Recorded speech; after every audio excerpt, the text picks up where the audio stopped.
ख्रिस्तामध्ये माझ्या प्रिय भाविकांनो, असं सांगतात की जेथे प्रेम आहे तेथे पापाला जागा नाही.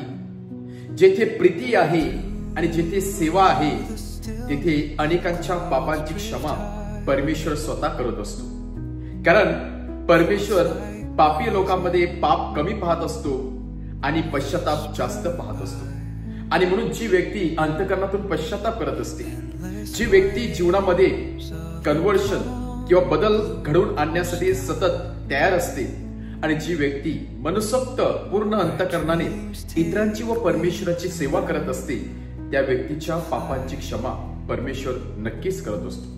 आणि हे सत्य आपला शुभवर्तमान सांगत आहे, पूर्ण बायबल सांगत आहे. प्रभू येशू ख्रिस्ताने कोणत्या व्यक्तीची निवड केली, जे व्यक्ती खरोखरच पापामध्ये गुंतलेले होते, जी व्यक्तींना, ज्या लोकांना आशेचा करून दिसत नव्हता, जे लोकांना सोसायटीने म्हणजेच गावातील लोकांनी वाईट टाकलेलं होतं, त्यांच्यावरती टीका केली जात होती, अशा लोकांना प्रथम प्रभू येशू ख्रिस्तामध्ये आशेचा किरण दिसतो. अशा लोकांना प्रभू येशू ख्रिस्ताच्या डोळ्यामध्ये एक नवीन विशाल जीवनाचा मार्ग सापडतो. आणि तशाच प्रकारचा मार्ग आज एका पापी स्त्रीला सापडलेला आहे.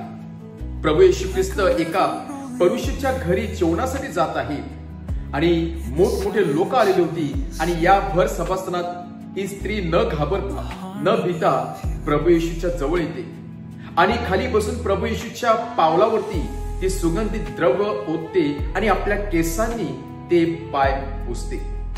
प्रभू येशू ख्रिस्त तिच्या हृदयाकडे पाहतो. प्रभू येशू ख्रिस्त तिचं हृदय जाणतो.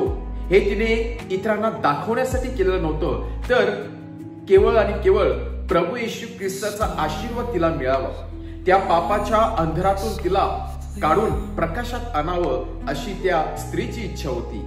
कारण ती स्त्री प्रभू येशू ख्रिस्ताची अगदी जवळची शिष्य बनणार होती. आणि थेट प्रभू येशू ख्रिस्त तिच्या डोळ्यामध्ये पाहतो, प्रभू येशू ख्रिस्त तिच्या सेवेकडे पाहतो, प्रभू येशू ख्रिस्त तिच्या प्रीतीकडे पाहतो.